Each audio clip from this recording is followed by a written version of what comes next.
Assalamualaikum warahmatullahi wabarakatuh. Halo guys, kembali lagi di channel saya Subri Karin.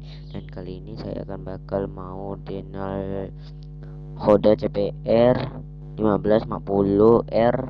Oke, ini harganya berapa sih? Aku lupa ininya. Oke lah, mulai. Halo semuanya, kembali lagi di Vlog Janis dan kali ini kita mau bahas sebuah motor yang lagi hits nih. Dari kemarin di sosmed dibahas terus, yaitu Honda CBR 150R. Jadi ini adalah motor fairing 150 cc dari Honda yang baru mendapatkan penyegaran. Tapi penyegarannya ini nggak cuma sekitar sektor bodi aja, karena teknologinya juga bertambah. Penasaran seperti apa motor ini? Jangan lupa untuk like dan subscribe karena kita akan bahas lebih lengkap Honda CBR 150R.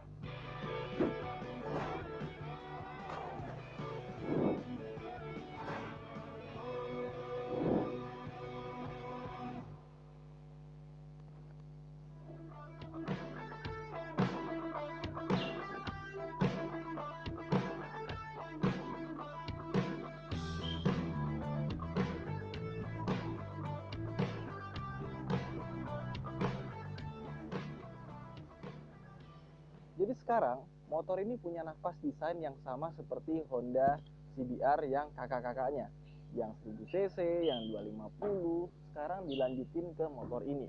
Jadi CBR 150R ini dibandingkan dengan model sebelumnya, sekarang dia itu jadi lebih besar. Jadi seperti moge, dan lekukannya juga dibuat lebih lancip, pahatannya itu lebih masuk dan keluar gitu. Kayak contoh di sini. Ini bagian shroud di sini, ini lebih lebar. Kalau dulu kan lebih tipis, makanya kelihatannya mesinnya lebih masuk ke dalam karena shroudnya lebih lebar sekarang.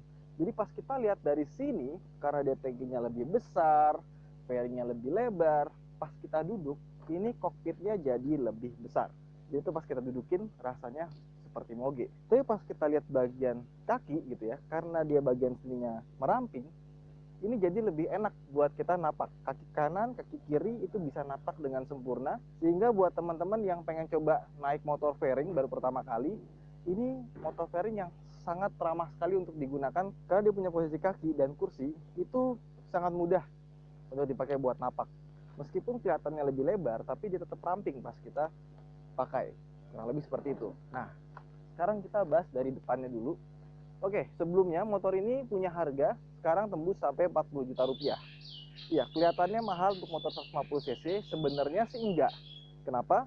Karena motor ini untuk yang versi non ABS itu dibanderol dengan 35,9 juta rupiah. Tapi untuk varian ABS kita harus nambah sekitar 4 jutaan buat dapetin pengereman yang lebih baik. Ya, gue sih saranin buat kalian beli aja yang ABS. Karena kita nggak tahu yang namanya di jalan, terkadang yang kita pikir nggak penting. Cukup untuk jalan apa jalan raya, saya pun beli mobil, saya pun beli motor. Oke. Ternyata itu bisa menyelamatkan kita waktu lagi kondisi darurat. Nah, dengan adanya rem anti-lock braking system, itu dia bisa mencegah ban itu mengunci sehingga kita jatuh pas lagi ngerem. Dan untuk motor fairing 150 cc, harga tertingginya dia lebih mahal di antara motor-motor sekelasnya.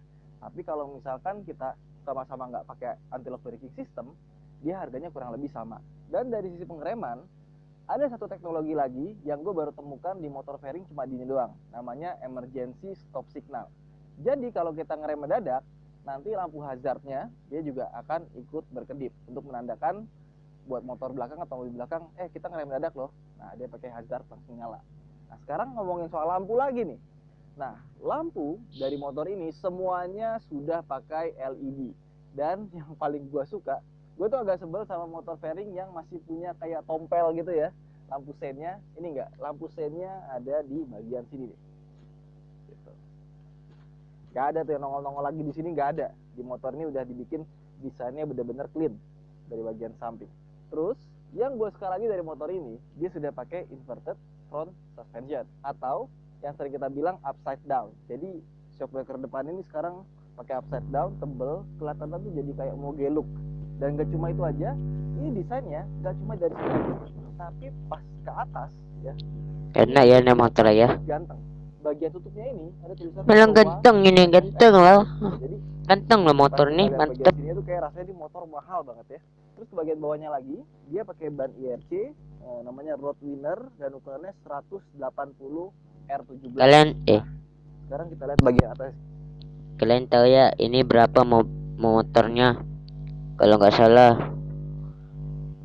coba di komen di bawah. Betul atau salah? Kalau mahal ini berapa? Di sini ada windshieldnya bening, terus di bagian bawah sini ada logo Honda, terus dikasih finishing kayak frozen gitu ya. Dan satu hal yang gue apresiasi dari motor ini itu adalah build quality-nya. Ya, build quality-nya surprisingly ini bagus sekali. Terus ke tangkinya pakai cover plastik seperti ini. Di bagian belakang, bagian sininya ramping, dan di belakang sini ini agak lumayan buat naruh-naruh barang, karena biasanya beberapa motor fairing itu bagian belakangnya sini sama sekali nggak bisa dipakai naruh barang. Soalnya zaman sekarang rata-rata motor fairing itu bagasi belakangnya itu cuma buat ungkit doang, ini masih Oh gitu ya, nggak bisa dibareng apa-apa ya, jatuh nanti. ada space sedikit ya. Nah, ini ke samping yang seperti gue bilang, lihat dong desainnya. Tapi ya, padat, meskipun mesinnya agak sedikit masuk ke dalam. Dan sekarang kita ngomongin mesinnya. Mesinnya ini 150 cc, 1 silinder, DOHC, dan dia sudah punya namanya assist slipper clutch. Transmisinya sendiri dia 6 percepatan. Dan yang paling gue suka dari motor ini adalah motor ini punya mesin dan transmisi yang sangat halus. Artinya ketika kita starter seperti ini ya, suaranya halus, dan yang kedua getarannya juga halus. Kalau kita Suara mantap, suara halus, getarannya getar. itu bisa dibilang yang paling halus mungkin di kelasnya.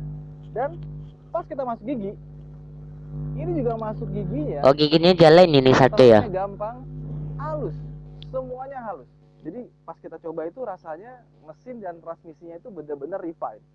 Terus ke samping kita bisa ngelihat di sini ada monoshock dan ulir pernya itu berwarna merah. Dan untuk knalpotnya di sini dikasih cover biar kalau misalkan kena kaki itu nggak kepanasan. Terus ke bagian belakang kita lihat bannya, dia pakai 130/70 R17 dan gue tuh udah kebayang ya, ini motor kayaknya friendly banget buat dimodifikasi, karena kayak misalnya kita mau gedein ban aja, dia tuh jarak ban sama. Oke, nanti aja par kedua nanti ini nonton. Sampai ini dulu nontonnya par kedua. Assalamualaikum warahmatullahi wabarakatuh. Bye. Jangan lupa subscribe saya ya. Kasih nomor Instagram, YouTube. Oke. Bye.